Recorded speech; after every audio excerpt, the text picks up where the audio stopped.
Je sors avec ma petite amie depuis 3 ans maintenant. Je vais la surnommer Nikki. Tout a commencé assez innocemment. J'ai commenté une de ses stories Instagram, et nous avons commencé à discuter à partir de là. Finalement, j'ai eu son numéro, puis son Snapchat, et après une semaine, nous nous sommes rencontrés en personne. Nous avons commencé à sortir ensemble juste après les fêtes, en janvier, et l'idée de la Saint-Valentin approchait déjà. C'était agréable d'avoir commencé à parler à une fille à cette période, pour ne pas ressentir l'angoisse d'être seul pendant cette fête ennuyeuse. Mais alors que la Saint-Valentin approchait, et que Nikki et moi avions eu quelques rendez-vous, elle m'a confié qu'elle avait affaire à une situation de harcèlement. Le nom de l'homme est Ben, un type de quelques années de plus qu'elle, qui fréquentait le même collège qu'elle. Ils s'étaient rencontrés lors d'un projet de groupe en classe, et il l'avait suivi sur le campus à plusieurs reprises. Elle n'avait jamais impliqué la police, ce qui est assez surprenant. Elle m'a dit que ce type avait découvert où elle habitait, lui avait envoyé des textos effrayants qu'elle avait ignorés. Elle n'avait jamais bloqué son numéro parce qu'elle voulait voir jusqu'où il irait sans comprendre les indices. Quand j'ai essayé de comprendre pourquoi elle choisissait ce moment pour m'en parler, elle a dit que c'était parce qu'il avait recommencé à la contacter, spécifiquement pour la Saint-Valentin. Comme vous pouvez le voir ici, il a recommencé à envoyer des messages à l'approche de la Saint-Valentin. Elle a continué à les ignorer et a laissé les messages s'accumuler, mais il est passé au niveau supérieur lorsqu'il a laissé une boîte de chocolat Russell Stover sur le pas de sa porte. Elle savait que c'était de lui parce qu'il lui a envoyé un texto disant « J'espère que tu aimes le cadeau que je t'ai laissé ». C'est à ce moment-là qu'elle a décidé d'y mettre un fin et lui a répondu par un long message que je ne partagerai pas par respect pour sa vie privée, mais en gros, elle lui a dit qu'il avait besoin d'aide, qu'elle voyait quelqu'un maintenant et qu'il devait la laisser tranquille. Il y a plusieurs façons d'obtenir l'adresse de quelqu'un de nos jours, mais elle avait peur qu'il l'ait obtenue en la suivant un jour. J'ai fait de mon mieux pour lui faire comprendre que je ne le laisserais pas lui faire du mal. Quelques jours plus tard, Nikki m'a envoyé une capture d'écran inquiétante. C'était un texto d'un numéro inconnu demandant si le garçon qu'elle voyait était moi, en écrivant mon nom. À ce stade, je me suis senti impliqué, et cela m'a rendu modérément mal à l'aise. Jusqu'à présent, tout ce que j'avais entendu sur ce type, c'est qu'il était un harceleur très insistant et qu'il avait potentiellement suivi la fille que je fréquentais jusqu'à chez elle. Maintenant, il lui envoyait des messages depuis des numéros inconnus en mentionnant mon nom. Cela atteignait un point où Nikki était sur le point d'appeler la police si cela ne s'arrêtait pas. Je lui ai dit que j'irais au commissariat avec elle s'il la contactait une fois de plus. Arrivons-en à la Saint-Valentin, qui tombait un vendredi cette année-là. Nikki et moi sommes allés dîner dans un beau restaurant au bord de l'eau. Nous étions à une table à l'extérieur parce qu'il faisait beau. Pendant que nous mangions, nous avons tous les deux remarqué un homme assis sur un banc à l'extérieur de la zone de restauration, près du parking, avec un chapeau tiré sur son visage, comme s'il se cachait. Nikki a plaisanté en disant « Et si c'était Ben ?» Nous avons ri, mais il a légèrement tourné la tête dans notre direction alors que nous le regardions, puis il a rapidement détourné le regard et s'est levé pour partir. Nous n'avons plus ri après ça. Nous nous sommes demandé si c'était vraiment lui. Mais après quelques minutes, la conversation est passée à autre chose, et nous avons profité du reste de notre soirée. Ensuite, nous voulions continuer à passer du temps ensemble. C'était la Saint-Valentin après tout. Mais ses parents étaient chez elle, et j'avais la maison pour moi, alors nous sommes allés ensemble dans ma maison locative. Nous étions sur le canapé, et les choses devenaient un peu plus intimes, quand Nikki s'est éloignée de moi et a dit « C'était quoi ça ?» Je l'avais aussi entendu, un bruit venant de l'extérieur, dans le jardin. « Tu veux que j'aille vérifier ?» ai-je demandé. Elle a hoché la tête. Je suis sorti sur la terrasse arrière, m'attendant à entendre un animal s'enfuir en réaction à ma présence. J'ai enfilé mes tongs et j'ai fait le tour du jardin, cherchant ce qui aurait pu faire ce bruit. J'ai trouvé ce qui avait causé le bruit. Toute la pile de chaises de plage qui était appuyée contre la maison avait été renversée. Je ne sais pas comment cela aurait pu arriver à moins que quelqu'un ou quelque chose ne les ait heurtés. Il n'y avait même pas la moindre brise ce soir-là. J'ai regardé autour de moi dans les buissons qui entouraient notre jardin, et comme si mon cerveau avait immédiatement repéré quelque chose d'inhabituel, j'ai fixé quelque chose de grand dans les buissons. J'ai avancé mon cou pour essayer de mieux voir ce que je regardais. J'ai fait quelques pas en avant, et j'ai eu un moment de panique quand j'ai réalisé que c'était quelqu'un debout dans les buissons. Il avait vu que je l'avais remarqué à ce moment-là. J'ai dit « Qui est là ?» Le type a commencé à sortir rapidement des buissons, avec une vitesse qui m'a semblé menaçante, comme s'il allait se précipiter sur moi. J'ai saisi l'occasion pour le plaquer au sol alors qu'il était encore empêtré dans les buissons et les branches, et je lui ai crié plusieurs fois de rester à terre. J'ai crié le nom de Nikki jusqu'à ce qu'elle vienne dehors et j'ai dit « Appelle la police ». Le type au sol a essayé de se libérer plusieurs fois mais je le tenais fermement. Quand Nikki est sortie tout en parlant à la police, je lui ai demandé si c'était bien lui. Elle a eu un souffle coupé et a dit « Oh mon Dieu, oui, c'est lui. C'était bien Ben, le type qui la harcelait. » Ce qui était pire, c'est qu'à ce moment-là, j'ai réalisé qu'il portait le même t-shirt que le type avec la casquette au restaurant plus tôt. La police est arrivée à la maison et l'a menotté.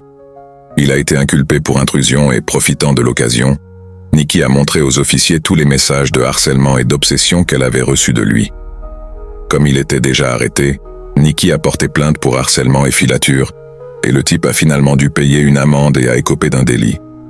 Nikki a obtenu une ordonnance de protection contre lui, et maintenant, s'il la contacte à nouveau, il sera de nouveau arrêté. Ben était le harceleur ultime. Dieu merci, il était au moins assez intelligent pour ne pas l'avoir recontacté depuis. Cela s'est passé il y a 4 ans. La Saint-Valentin approchait, et mon petit ami et moi avions prévu un dîner mignon, comme la plupart des couples. Alors que nous entrions dans le restaurant, il y avait un couple à l'extérieur qui nous fixait bizarrement, mon petit ami et moi. J'ai légèrement poussé le bras de mon petit ami en entrant, et il a donné son nom pour être mis sur la liste d'attente. L'hôtesse a dit que ce serait environ 45 minutes d'attente et qu'elle nous enverrait un texto quand notre table serait prête. Mon petit ami a dit « Allons au mini-golf en face ». Nous marchions vers sa voiture quand la femme du couple s'est levée et a tendu la main en se présentant comme Madame Grady. J'ai trouvé ça vraiment bizarre, et j'ai regardé mon petit ami. La femme avait toujours la main tendue, et je ne voulais pas être impoli, alors je lui ai serré la main. La femme a expliqué que son mari et elle pensaient que nous formions un beau couple, qu'ils étaient photographes et que nous ferions de superbes photos. Elle nous a dit de les suivre jusqu'à leur studio car elle pensait que l'attente serait longue. Elle a ajouté qu'elle n'avait pas de carte sur elle, mais que leur studio était à 5 minutes en voiture et qu'ils pouvaient nous y emmener aussi. Des drapeaux rouges se sont levés dans ma tête et mon petit ami a poliment décliné en lui disant que nous avions des choses à faire. Le regard qu'elle nous a lancé était l'un des plus effrayants que j'ai jamais vus, avec un sourire qui m'a glacé le sang. Elle s'est rassise à côté de son mari et nous sommes montés dans la voiture.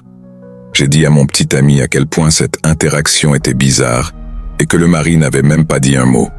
En arrivant au mini-golf, nous avons été surpris de voir que c'était vide.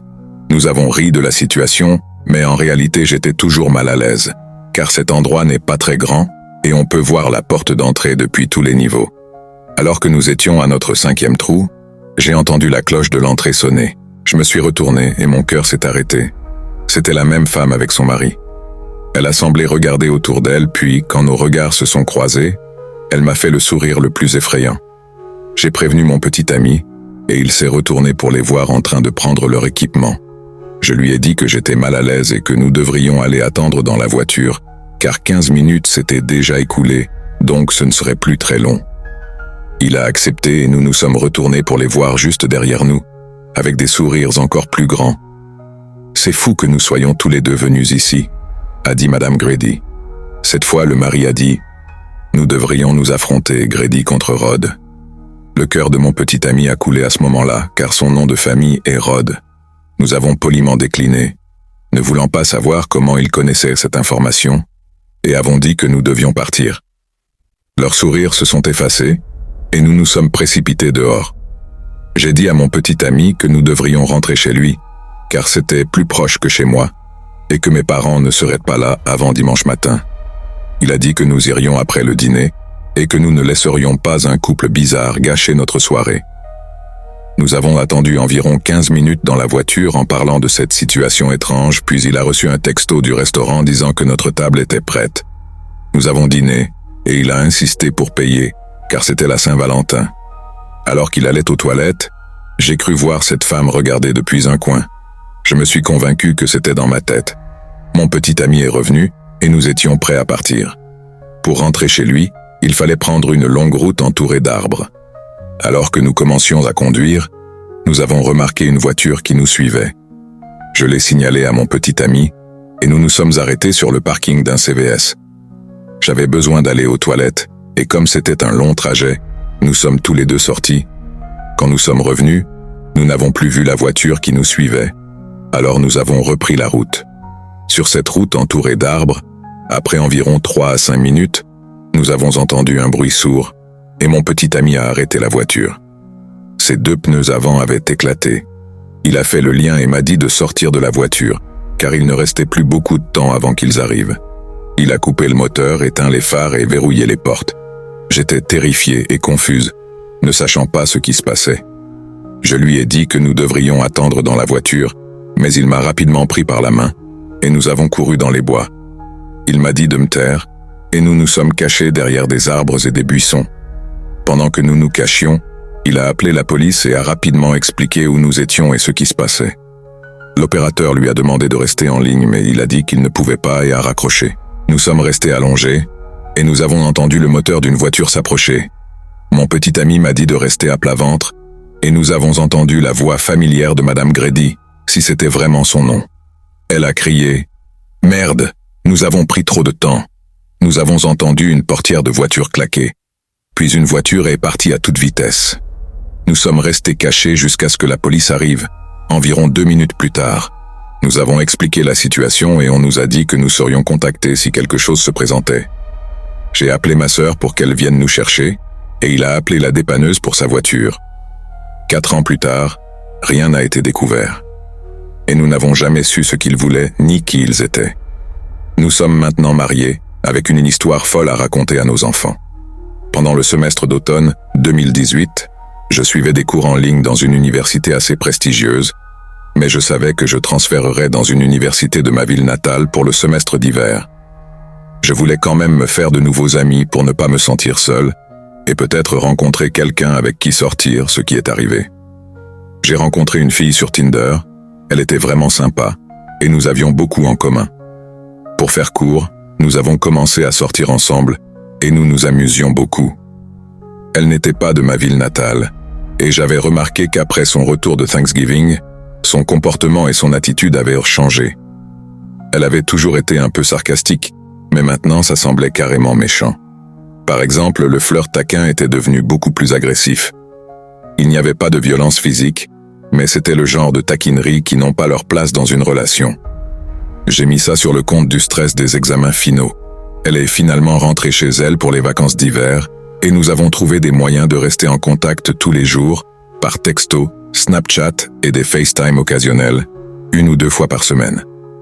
Quand le semestre d'hiver a commencé, j'ai emménagé dans un appartement, car les dortoirs ne semblaient pas très amusants, et j'avais trouvé quelque chose de bien et étonnamment pas cher. La nuit du premier jour de cours, nous avons décidé de rompre. Comme je l'ai dit, elle était d'un autre état, et elle avait beaucoup de mal à être loin de chez elle, car elle manquait sa famille, ses amis et ses animaux, à part moi et sa colocataire, avec qui elle ne s'entendait pas vraiment. Elle ne connaissait presque personne en ville. Elle était très timide, et ce n'est pas une mauvaise chose, mais comme je l'ai dit, elle n'avait pas beaucoup d'amis pour s'entourer. Alors elle voulait juste être seule. C'était une belle sortie sans avoir à être celui qui rompt, car ce genre de choses me stresse trop. Quelques semaines ont passé, et chaque jour je me sentais un peu moins triste, car en repensant à la relation, je me rendais compte qu'il y avait plusieurs problèmes que j'avais ignorés. C'était la semaine précédant la Saint-Valentin, et j'étais un peu triste parce que j'avais prévu des choses sympas pour surprendre ma petite amie. J'ai décidé de réactiver mon compte Tinder, juste pour voir si je pouvais avoir un match, et peut-être passer la soirée avec quelqu'un pour ne pas être seul, car la plupart de mes amis avaient leurs propres petits amis ou petites amies. Je l'ai fait environ 2 jours avant la Saint-Valentin, et j'ai eu quelques matchs après quelques heures. J'ai discuté avec plusieurs filles, et leur ai demandé ce qu'elles prévoyaient pour la Saint-Valentin. Sans surprise, elles comptaient toutes sortir dans des bars. Ce n'est pas vraiment mon style, mais je l'utilise toujours comme dernier recours, et je n'étais pas encore désespéré. Finalement, j'ai commencé à discuter avec une fille nommée Alex qui n'aimait pas non plus ce genre de choses. Elle préférait rester à la maison et regarder des films, ce qui était exactement ce que je voulais faire aussi. Elle avait même la même spécialité que l'un de mes meilleurs amis, et suivait certains des mêmes cours que lui. Mais elle ne savait pas s'ils avaient les cours en même temps, car le semestre venait de commencer, et elle essayait encore de mémoriser les noms de tout le monde. Pour décrire Alex, elle avait des cheveux blonds jusqu'aux épaules, des lunettes mignonnes, des taches de rousseur et des yeux bleus vifs. Après avoir discuté pendant environ 1 heure, j'ai obtenu son Snapchat et nous avons continué la conversation là-bas. Je lui ai demandé si elle voulait passer la Saint-Valentin ensemble, et elle a accepté. C'était donc la Saint-Valentin 2018, un jeudi cette année-là. Heureusement, je n'avais pas de cours le vendredi, et Alex a dit qu'elle sécherait son cours du matin pour ne pas avoir à rentrer tôt. La première partie de la soirée s'est bien passée. Nous avons mangé un McDo, vu un film, puis nous avons marché dans le centre-ville pendant un moment. Pour ne pas entrer dans les détails, nous sommes finalement rentrés chez moi et nous avons couché ensemble. Tout s'est très bien passé. Elle a demandé si elle pouvait passer la nuit, car il neigeait et elle habitait à environ 10 minutes à pied. Bien sûr, je lui ai dit qu'elle pouvait rester. Nous nous sommes endormis vers 1 heure du matin. Je suis un dormeur léger, surtout quand il y a quelqu'un d'autre dans le lit. Vers 3 heures du matin, Alex m'a réveillé en sortant du lit, mais je ne lui ai pas fait savoir qu'elle m'avait réveillé. Il faisait assez sombre dans la chambre, mais j'ai vu qu'elle se dirigeait vers la salle de bain. Elle a allumé la lumière et a fermé la porte pour que la lumière ne pénètre pas dans la chambre. J'étais très fatigué, alors je me suis rendormi. Je me suis réveillé à nouveau vers 5h30 du matin, et à ma grande surprise, Alex n'était plus dans le lit. Je me suis retourné pour voir si elle était toujours dans la salle de bain, mais je ne voyais pas la lumière, ce qui signifiait qu'elle était éteinte. Je n'étais pas encore trop choqué, mais j'étais curieux de savoir où elle était. Je me suis assis et j'ai attrapé mon téléphone sur la table de chevet. Je n'avais aucun message d'elle disant qu'elle était partie, mais j'ai vu que les vêtements qu'elle portait plus tôt étaient toujours par terre à côté des miens, donc elle était toujours quelque part dans l'appartement. C'est alors que j'ai entendu un craquement de l'autre côté de la chambre. J'ai vu qu'Alex était juste debout dans le coin, le dos tourné vers moi. J'étais vraiment effrayé. Je l'ai appelé doucement et lui ai demandé si tout allait bien, mais il n'y a pas eu de réponse. J'ai allumé la lampe sur la table de chevet. Elle n'éclairait pas beaucoup, mais c'était suffisant. Je suis sorti du lit et je me suis approché d'elle. Elle était juste là, immobile. J'étais tellement effrayé, mais je voulais comprendre ce qui se passait. J'ai doucement posé ma main sur son épaule et j'ai répété son nom. Mais toujours pas de réponse. Il y a eu 10 secondes de silence, et juste au moment où j'allais dire son nom une dernière fois, elle s'est retournée à une vitesse inhumaine et a commencé à crier comme une folle en me frappant. Ce n'étaient pas des coups très forts, mais je suis plutôt mince, donc ça faisait mal. Le plus effrayant, c'est qu'il n'y avait aucune émotion sur son visage. J'ai reculé et je suis tombé sur le lit, et elle m'a suivi en continuant à crier et à me frapper. Après environ 30 secondes, elle a couru vers ses vêtements, les a attrapés et s'est enfuie de l'appartement. Je me suis levé et j'ai couru vers la porte d'entrée, qui était grande ouverte, et elle avait disparu. Je l'ai fermée et verrouillée. J'ai alors remarqué une horrible odeur venant de la salle de bain. La porte était fermée, et quand je l'ai ouverte, l'odeur nauséabonde s'est échappée. J'ai allumé la lumière et j'ai trouvé la pièce dans un état de désordre. Le rideau de douche avait été arraché, ma trousse de toilette était par terre, et le sol était mouillé. Le pire, c'est qu'elle avait déféqué et en avait étalé sur le miroir. J'ai immédiatement appelé la police et ils ont envoyé un officier chez moi. Ils m'ont demandé si je pouvais leur montrer son profil Tinder et Snapchat, mais bien sûr les deux avaient été supprimés. Je n'avais qu'une seule photo d'elle qu'elle m'avait envoyée sur Snapchat, et je l'avais capturée parce que c'était une photo mignonne. Mais elle utilisait un filtre Snapchat. Malheureusement, la police n'a pas pu faire grand-chose à part prendre un rapport et garder un œil ouvert dans la région. Ils m'ont conseillé de faire dormir un ami chez moi ce soir-là, au cas où elle essaierait de revenir, ce que j'ai fait. J'ai appelé l'un de mes meilleurs amis, Rob, celui qui avait la même spécialité qu'Alex.